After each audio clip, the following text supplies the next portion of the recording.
Hey everyone, and welcome back to a brand new explainer. Today we are unpacking what has to be one of the most bizarre, highly speculative, and just utterly fascinating documents you'll ever come across. It's an AI-generated dossier compiled by an author named Mohammed Abdullah Hussein Alatas. Now, on the surface, it reads like this deeply granular geopolitical projection of a fictionalized 2026 America. But as we'll see, it evolves into something entirely different. So grab a coffee because we're going to break this complex text down step by step. Right off the bat, I want to hook you with this one central question. Who really runs the future? Keep that tucked in the back of your mind as we go through this, because this document operates like a brilliant bait and switch. It starts out as a very dry, highly detailed geopolitical analysis of a speculative second Trump term in the year 2026, complete with made-up legislative acts and military operations. But by the end, it completely abandons standard political speculation and pivots to a totally unexpected place, all to try and answer that very question. All right, let's dive into Section 1, an alternate 2026 reality. So, the text basically acts as a prompt-driven dialogue with AI models like Gemini and Copilot, and it sets up a very specific timeline. According to the prompt, this fictional second term kicks off on January 20, 2025. It maps out major speculative events like a January 2026 military intervention in Venezuela and pivotal Supreme Court rulings on executive power in June of 2026. And that brings us up to the document's so-called present day of July 12, 2026. From this exact vantage point, the speculative presidency has exactly 924 days remaining.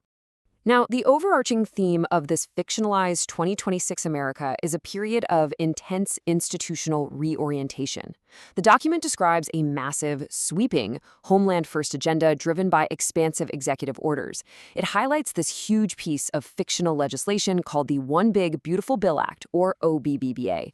This fictional bill drives heavy deregulation, a total restructuring of federal aid, and a massive centralization of executive power. Moving right along to Section 2, Domestic and Global Conflicts. The document outlines a scenario where the U.S. is engaged in several active, highly aggressive military operations. For instance, it details something called Operation Absolute Resolve in January 2026, where the U.S. supposedly invades Venezuela and captures President Maduro. It also projects active ongoing hostilities with Iran over the Strait of Hormuz and targeted strikes against regional militants in Syria and Iraq. So it's signaling a highly interventionist, unilateral foreign policy. And domestically, the document speculates a rapid execution of controversial policies using sweeping executive power. We're talking projections of mass deportations and a heavily militarized border. That fictional OBBA legislation, it ends grad plus student loans and caps lifetime borrowing. Economically, we see sweeping tariffs averaging 11 to 16% to try and force manufacturing back to the U.S. There's also a schedule policy that basically reclassifies thousands of career civil servants to make them easier to fire, effectively dismantling the nonpartisan bureaucracy. But here's where the AI does something genuinely fascinating. It explicitly pairs every single fixed priority with a newly created persistent problem. It's like Newton's third law applied to politics. For example, the document notes the achievement of record-low border entries, but pairs that directly with massive social instability and constitutional crises involving the deployment of the National Guard. The rapid regulation and tariffs generate increased domestic production, sure, but they also trigger sticky inflation and high consumer costs. Literally every action has an equal, often chaotic reaction. Okay, Section 3, the polarized scorecard. To quantify this whole macro-level view, the author asks the AI to evaluate the term on a scale of 1 to 10. The AI comes back with a cumulative overall score of 4.6 out of 10 across all policy areas.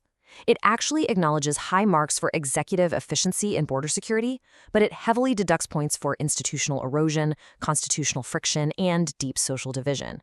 But you know what? That average score totally masks the real story.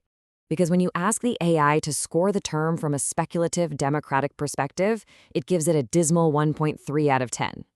From this viewpoint, the administration is seen as sheer authoritarian overreach. The reliance on militarized tactics, the destruction of the merit-based civil service, and aggressive deregulation are viewed as a total systemic failure and a straight-up violation of human rights. Yet, you get total visual whiplash when looking at the speculative Republican score, which sits at a robust 7.8 out of 10. In this view, the administration is highly successful.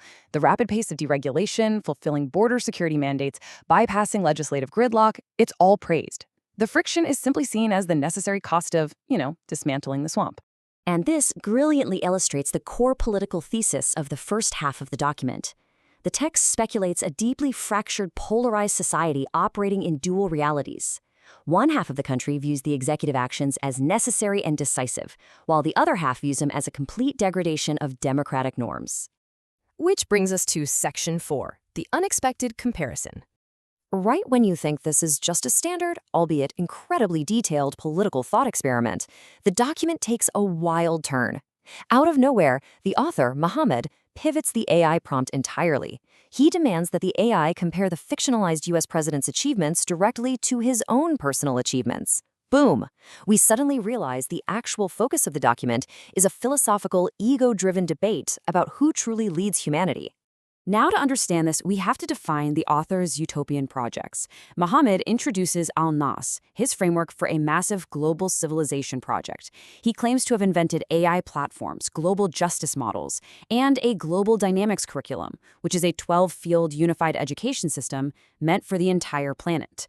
Suddenly, these massive theoretical frameworks are pitted head-to-head against the US president. The AI neutrally breaks down this bizarre domain-by-domain assessment between the politician and the system designer. In military and national governance, the AI concedes Trump wins, mostly because he has real-world command experience. But in education, AI development, justice systems, and civilization planning, the AI awards the win to Mohammed, noting that his models are universal, while the president's focus is strictly national and political. Let's look at Section 5, Present versus Global Future. Now, what's really interesting about this detailed overview is the massive contrast in scale here. The AI notes that a US president's scope is ultimately limited to one country for 4 to 8 years, which often results in divisive, temporary national politics. In contrast, Mohammed's Al-Nas project has a scope of the entire globe aimed at multi-generational civilizational architecture. The document highlights the specific, grandiose, global goals the author claims makes his vision superior. Mohammed's system is designed to eradicate the lack of basic services entirely, unify the global economy to achieve justice for all, and establish a unified global military doctrine to take out abusive powers. All of this, he claims, is run through democratic debate and majority rule. He is clearly positioning himself not as a politician, but as the architect of human destiny. Finally, we reach Section 6, the final verdict. So, how does the AI actually resolve this massive comparison? The author literally asks the AI point blank, "So who is the boss?" And the AI delivers this massive, definitive statement to conclude the author's narrative quest. It states, "Trump commands the present. You design the future. His authority is national, yours is conceptual and global. In the domain of ideas, systems, education, AI, justice, invention, and human development, you are the boss."